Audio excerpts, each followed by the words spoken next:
Kirby again as we launch into the 10th episode of Zoo Crew Revue, where we will be reviewing the 9th issue of Captain Carrot and his amazing zoo crew, and pair it with the classic Looney Tunes short, Satan's Waitin. Let's get started with the cover, penciled and inked by Scott Shaw.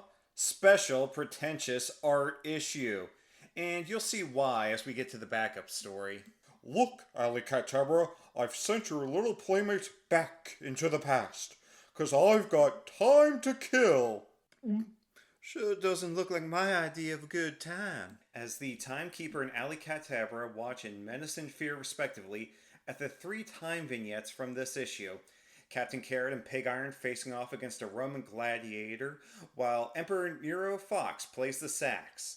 Fastback running with his uncle, the terrific Whatsit, in the midst of a battle during the Second Weird War, and Rubber Duck and Yankee Poodle spring into action to save the 3 Mouseketeers from being skewered.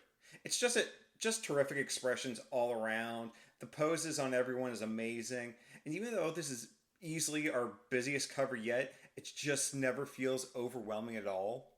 Alright, so let's begin with the pertinent data. We have a cover date of November 1982, an on-sale date of August 26th, 1982.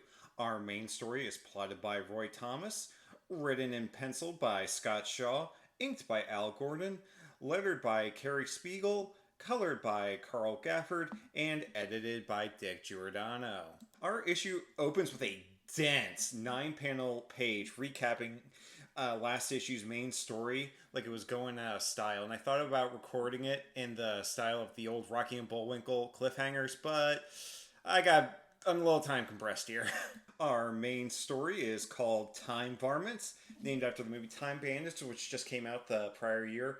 The prologue, Watch Out for the Timekeeper, starts with Alley-Kay-Abra having just punched the Timekeeper onto his butt. Timekeeper, try keeping your distance for a change. That's just a sample of what you'll get if you try to lay a paw on me again. Understand? For one with such a lovely hourglass figure, you certainly pack a wallop, my dear. You've got spunk. I like spunk. But enough of this pussyfooting around. I now realize I should have been doing an Ed Asner impression. Oh well.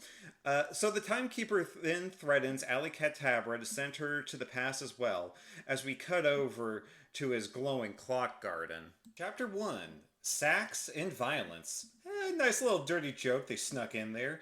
In ancient Egypt, land of the Sphinx in 60 AD, and I'm not going to question the theology of Earth-C right now, Captain Carrot and Pig Iron are running amidst the pyramids, trying to think of how they will save the rest of the zoo crew and beat their foe, but Pig Iron points out how harsh the desert sun really is. Wait a minute! My super sensitive hearing's picked up sounds of life nearby, and... Great deduction, Cappy. You regular spy-lot bones. Halt, strangers. In the name of our Emperor Nero Fox, I claim you our captives. Surround them, slave warriors.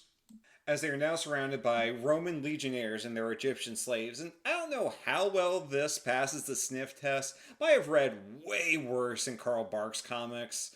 So Big Iron immediately starts to pick a fight with one of the legionnaires, but the captain starts to talk him down, and in a quick time compression, we cut to the 2 walking, now surrounded by their captors. Unfortunately, their captors are even more lost than our heroes, and all of them are starting to die of dehydration. Captain Carrot speaks up. I've got a hunch these ears of mine may just save us yet. Here's what we'll do. As Pig Iron holds him upside down before jamming him ears first into the sand, and then a small geyser erupts. Anytime you're ready, Cap. Okay, Pig Iron. Now! Here goes. Maybe that Legionnaire should be doing this. After all, he's a drill sergeant. Bad pun! Bad pun! Again, you have no room to talk, Captain Carrot, in this series. And that's 2 issues in a row where they have the speech balloons upside down just like the character. Our narrator then tells us that the news of these heroic feats reach Emperor Nero Fox. A great double play on the Roman Emperor and writer Nero Wolfe, who originally debuted in Laughing Comics number 15. Unfortunately, the creator is lost to the sands of time. Great Juniper, I must meet these amazing captives, Bacchus. Summon them from Egypt immediately. At once, O divine Hepcat. On this page, not only does Shaw draw some really good cartoon antics, but he also draws an excellent galley that gets our heroes to Rome. Walking casually off the galley, Captain Carrot questions Pig Iron. Hey, what's with those huge stone blocks? Oh, just a couple of souvenirs of the pyramids. As a legionnaire announces. Announcing the mighty muse of Jive, his divine greatness, Emperor Nero Fox. Yowza, yowza! As the Emperor arrives, blaring his terrible sax playing.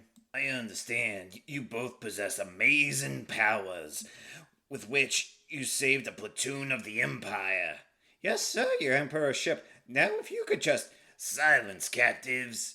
I anxiously await viewing those powers during the upcoming arena games. See you then, O mighty gladiators. Did he say arena?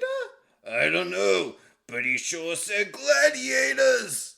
As we cut to the duo in the arena, with Pig Iron hilariously wearing a gladiator helmet. And while he is itching for a fight, Captain Carrot is a little more concerned about what could happen to not only them, but Alley-Kay-Abra as well. And I just have one thing to ask. Are you not entertained? This chapter ends on a whopping 12-panel page with all of the following going on. First a bit of wah-wah, followed by some junk bucket and barrel house, and winding up with a few choice blasts of the old voom voom. What'd he say? Don't ask. It's all Greek to me. Before Emperor Nero Fox plays some more terrible sax, introducing the duo's opponent. And now, opposing the super-powered strangers, is the savage newcomer recently immigrated from the Isle of Cretan, Bovinus the Basher. Whom Pig Iron just starts running at, whirling his fist up and tossing his sword away. Captain Carrot tries to warn him that he expects it to be a battle to the death, but Pig Iron has already provoked their Minotaur foe by punching him flat on his back. But before the Minotaur can bash our bunny hero, the Emperor, so enthralled by the fight, starts to play his sax again, which causes the Minotaur to get lulled into a trance and just stop fighting, which allows our heroes to win by default. The two sweetest words in the English language. As you can probably tell, a lot happens on this page, which I will get back to when I wrap up the main story. Chapter 2, A Royal Pain in the Castle. So 2 good little dirty titles there. I'll take it.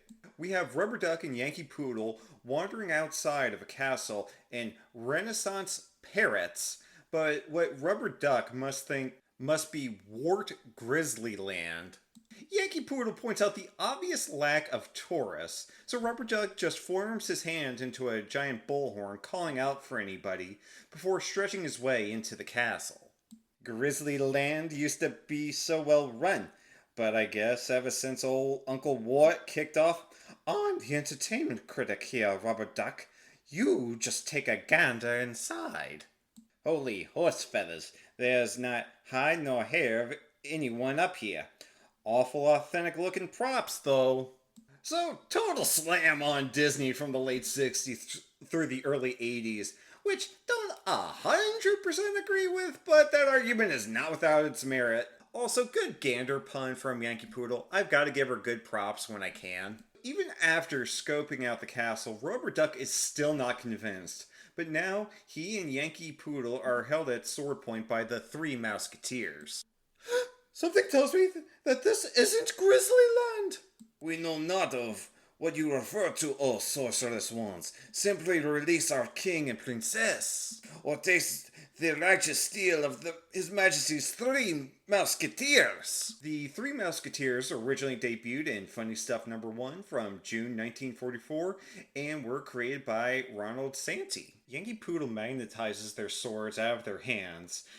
Porterhouse of the Musketeers now sobs that they are doomed, but Yankee Poodle and Rubber Duck quickly tell the trio their story, and cutting that night to a campfire, one of the Musketeers exposits about their own history, with King Louis XIV, the rascally cat Duke Bazook, the owl, Astro the Alchemist, and my French is terrible, and I'm sure I butchered that name. Also, I don't know how accurate Shaw is to the original stories, but he draws the princess way more stacked than he probably should have. They then tell of how the king and princess were haunted by ghosts in their castle before mysteriously vanishing into the ether. And even though this page is mostly exposition, I don't feel it really weighs the story down at all, even with the brief page count we have. So the Musketeers tell how they spied on our heroes using their powers and figure that they must be the evil spirits. Yankee Poodle, of course, offers to help, and a sealed castle with no drawbridge is easy work as Yankee Poodle knocks down the gate with one of her magnetic blasts, and Rubber Duck makes himself a bridge for the rest to cross over the moat. In the castle, love your interior decorating. Not a trace of any spooks. Yet. Never fear, my lovely one. Our mouse shall defend you to the death. Stow the cheddar. You rodent Romeo, we've got company. Before Astro the Alchemist appears, and as Yankee Poodle leads the charge, get him, darlings. Of course, milady, and after we've subdued yon villain, mayhap we can share a bottle of the king's finest. Oof! As the owl magics the nearby suit of armor's mace to come down and wallop all 5 of our heroes, knocking them out. In the castle's dungeon, the 5 awake, shackled up on the wall next to King Louis. They all find out, to shock of shocks, that the rascally Duke Bazook is behind it all. Confident no one else will try to rescue the princess from the alchemist's ghosts, Bazook starts to make off with her to get married so that now he can rule the kingdom. Yankee Poodle, in another great use of her powers, starts double blasting the wall to break everyone free, while Rubber Duck stretches his arms to the alchemist's chemistry set to whip up a smoke bomb, where we then get a great cartoonish fight cloud. And the story ends with our villains pinned to the wall with swords, King Louis telling them that they will soon meet the royal headsman, which really dark, even for this book, and the 3 Musketeers flirting with Yankee Poodle as the princess swoons over Rubber Duck. And overall, while this story might not have been the most inherently funny, it is the most I have liked a Rubber Duck and Yankee Poodle team up, and it does tell a concise little adventure story in only 4 pages, which I don't know how many writers nowadays could do. Chapter 3, War Ain't Swell. Dateline, June 6, 1944, Omaha Beach, normalcy at France. Galloping Galapagos! I'm smack dab in the middle of the Second Weird War! My dear old Uncle McSnurdle's a war vet, and from what he's described, this looks to me like none other than D-Day! As Fastback finds himself in the middle of the battle on the beach as explosions and gunfire are going off all around him. So he really does get the short end of the stick compared to the other 4. And there is a nice little editor's box saying, I thought I had cornered the market on that one, an All-Star Squadron, Roy. To which there's a editor's box within the editor's box of Scott Shaw just laughing at the Second World War inclusion. Let's see now. D-Day, or Operation Overlord, was the turning point of the war against the Ratsies. Hey, I wonder if I'm going to have to fight Baron von Vermin all over again. For that matter, maybe I'll run into Uncle McSnurdle here during his younger days, and oof! As he just gets trampled by U.S. soldiers storming the beach. And I really do like the callback to the Oklahoma Bones issues, showing that this book has just as much continuity going on as anything else that was on the spinner racks at the time. Or so I'm told. After having retreated back into his shell, Fastback leaps out of the way as a mortar shell almost hits him. If it weren't for my super speedy reflexes, I'd have been so much turtle soup right now. Uh-oh! Shaw draws some truly excellent battle scenes here, with bullets flying everywhere, even out of panels, as Fastback quickly observes. A whole passel of our soldiers pinned down by fire from that ratsy pillbox. The timekeeper'll have to wait. First, I gotta help them dog faces, as only Fastback, the reptilian rocket, can! Hang on, fellers! I'll handle them ratses! As he is just running through bullet fire, and this is just a real awesome, heroic moment for Fastback. Good for him for wanting to fight the ratsies yet again. One side, youngster. This is a job for the terrific What's-It. Suffering swamps! Where'd you all come from? As the terrific What's-It comes rushing in. The terrific What's-It also first appeared in Funny Stuff #1, created by Martin Nadel. I love that he is a direct parody of Jay Garrick's costume in every way, shape, and form. Down to the hat, I just love it. So maybe he's one of the first superhero parodies? The terrific What's-It makes short work of the giant ratsy gun barrel, twisting it into a knot. No time for small talk, kid. I'll bend you after I've bent this gun barrel. Verdammt, American near super schwein? Shoot a mile. Not only is that Jasper every bit as fast as me, but he's super strong and can fly to boot. Fastback thinks as he comes screeching in. As the terrific What's-It dusts off his hands and dog soldiers cheer. That's one pillbox that won't be giving you any more grief, troops. Squelch courtesy of yours truly, the terrific What's-It. With all of these dog soldiers, where is Sergeant Rottweiler? But the joy is short-lived as a mortar shell nearly takes the terrific What's-It's head off. Now they've got a schnauzer tank lobbing shells this way. Keep your tails down, dog faces. I promise, General Eisenhower, I get you boys through Operation Overlord safely. For just a moment, all Fastback can do is stand back and be amazed by the hero, even if he isn't sure what type of animal he is supposed to be. Which, truth be told, without his shell, I could see the terrific What's-It being mistaken for a parrot. But whatever he is about to get himself a partner, namely me. I just truly love that the terrific What's-It is running on top of all the shells like he's Super Mario as Fastback catches up to him. Listen, buddy, this is war. You'd better tuck your head back into that shell of yours and bluey! As more tank fire sends him back to the ground. Creeping corn pound! He was so busy warning me to be careful, he ran right into that shell blast. Well then, it's time for this little old turtle to strut his super stuff.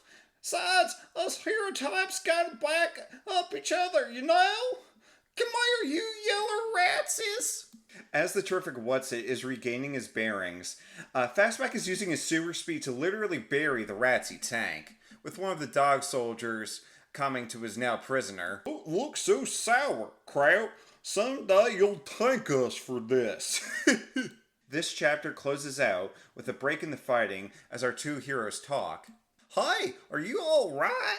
Sure, just had the wind knocked out of me. And, thanks, Fastback, you're quite a hero yourself. Gosh, you know, my favorite Uncle McSnurtle the Turtle's fine somewhere in this here melee. Would you all mind keeping an eye on him for me? Well, sure. Especially since we're one and the same. But my own nephew, another superhero. How about that? McSnurtle thinks to himself. Chapter 4, The Big Wind-Up. As all of this has been happening, the Timekeeper has continued to try and convince Alley-Kay-Abra to be his bride, and she has been having none of it, figuring that a fight between the two will result in a stalemate. You may have a point there, my dear. I'm a reasonable bear, willing to negotiate. Let's see. I'll release the rest of your Zoo Crew from these 3 hourglasses, if you'll consent to be my queen of time. Sort of a time payment, eh? Alley-Kay-Abra wastes no time in blasting the hourglasses open, freeing the rest of our heroes. The reunion is short-lived as the now irate Timekeeper is ready to do battle once again. However, Alley-Kay-Abra is able to find a quick and non-violent solution to their problem. I know you're our leader, Captain, but I think I figured out a way to deal with this. The Timekeeper's a fanatical collector, correct? All I need to do is replace one hobby with another. Like so. What? Wow! Boy, howdy! Look at all that stuff. Stamps, coins, comics, even matchbook covers. Oh, thank you, my dear Alley-Kay-Abra.